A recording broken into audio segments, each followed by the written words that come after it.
The Kingston Penitentiary was once known as the toughest 10 acres in Canada. Before being closed in 2013 for its inhumane conditions, it was one of the oldest correctional facilities in North America, being built in 1835. For 178 years, this rat-infested prison housed some of the country's most dangerous criminals. Inmates were subjected to mass overcrowding, riots, and harsh manual labor, where on average they worked 8 hours a day breaking down limestone with a sledgehammer. There were also frequent homicides committed behind its walls, along with multiple escape attempts, although very few were successful. This is the story of Canada's harshest prison. Before its discovery by Europeans in 1673, Kingston, Ontario was an Indigenous settlement known as Cataraqui. The area was initially established as a trading outpost by the French and then resettled by British Loyalists in 1783. The construction of the Kingston Penitentiary in 1835 was a major step forward in the township's development, as limestone harvested in the prison's quarry was used to construct many of the historical buildings and structures within Kingston. By 1841, Kingston had grown into a bustling city, and it was chosen as the nation's capital. The inmates assigned to the quarry gangs worked in harsh conditions and under strict supervision. They breathed in limestone dust for sometimes 12 hours a day, which can be fatal if inhaled for long periods of time or cause permanent respiratory issues. Although this gained the prison an infamous reputation in later years, the facility also employed other inmates as carpenters, stonemasons, and shoemakers.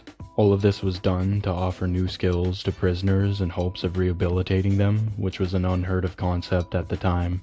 In 1923, the Kingston Penitentiary made headlines when Norman Red Ryan escaped with several other inmates. They set fire to a shed as a distraction and then climbed the walls of the prison using a stepladder. The gang quickly stole a car from a nearby house and were able to evade capture for nearly a week. Norman Ryan was also a notorious bank robber, which added more media attention to the situation. He was later released in 1935 and continued a violent career where he took the lives of 6 people in total. Ryan was eventually killed in 1936 when he got in a shootout with police in Sarnia.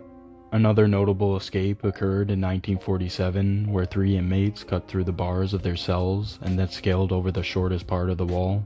2 of the 3 inmates were eventually recaptured, but 1 was never seen again.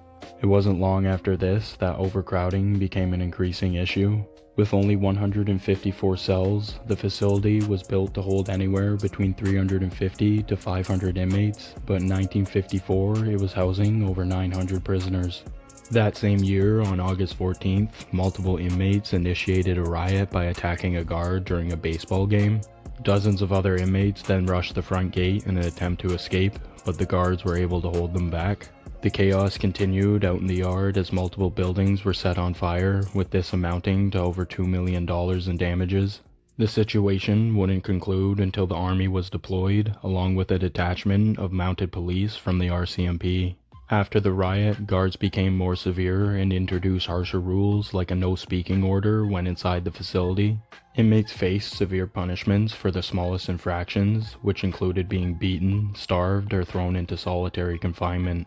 This mistreatment only worsened over the years, and the Kingston Penitentiary became known as a dumping ground for bad guards. The building also started to rapidly deteriorate to the point where rats were crawling out of inmates' toilets. This, along with mold and improper ventilation, led to numerous health concerns as prisoners faced a multitude of diseases. In 1971, William Knight, an inmate at the Kingston Penitentiary, orchestrated a riot to protest the prison's inhumane conditions. On April 14th, Knight, along with other inmates, overpowered a guard and gained a pair of the prison's keys. After this, they took 6 other guards as hostages and proceeded to give their demands. But the riot quickly turned deadly as 2 rival gangs in the facility began attacking each other. Those placed under protective custody were targeted in retaliations, and multiple other inmates lost their lives during the brutal fighting. The Canadian Army was eventually deployed, and they circled the building to contain the situation. After days of negotiation, Knight released the hostages on April 18th. This led to the Army raiding the penitentiary, which put an end to the deadly riot. 17 inmates lost their lives, along with dozens of others injured. William Knight was to be transferred to another facility due to his role in the riot. This would be the Millhaven Institution, which was built to replace the Kingston Penitentiary. Knight was given a warm welcome to this new facility as multiple guards savagely beat him on his way in. They fractured his skull and he spent a month in the hospital recovering. In 1978, William Knight suddenly passed away due to unexplained complications after being transferred to another prison in Saskatchewan. Escape attempts became less common in the Kingston Penitentiary following the 1971 riot as guards further cracked down on inmates. The facility's heightened security made it almost impossible to escape at this point, but this didn't stop some inmates from still trying. In 1998, Ty Khan, a career criminal and bank robber, was transferred from Millhaven Maximum after informing on a group of fellow inmates that were planning to escape. Once Khan arrived at the Kingston Penitentiary, he then went about plotting his own escape within protective custody. On May 6, 1999, Khan scaled multiple walls with the use of a makeshift ladder and grappling hook. He also covered himself in cayenne pepper to prevent police dogs from tracking his scent. Khan evaded law enforcement for nearly 2 weeks until he was found hiding out in a Toronto apartment building. After being surrounded by police, Khan took his own life with a self-inflicted gunshot wound. In the prison's history, there were 26 escape attempts, which involved more than 50 inmates. Ty Khan was the last to successfully make it out and evade law enforcement for more than a week, which hadn't been done for over 50 years. By the 2000s, the Kingston Penitentiary had become completely outdated. Only a small portion of the building was actually used to house inmates at this point, as the rest was deemed unfit. After years of abuse, violence, and neglect, it was officially closed in 2013. Today, the Greater Kingston area has the highest concentration of correctional facilities in the country.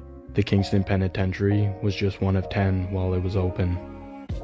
Well guys, I hope you enjoyed that video. If you did, don't forget to like or subscribe if you're not already. If you have any similar topics for me to cover in the future, definitely let me know in the comments below. And with all that being said, I hope you guys have a great day, and I'll catch you in the comments.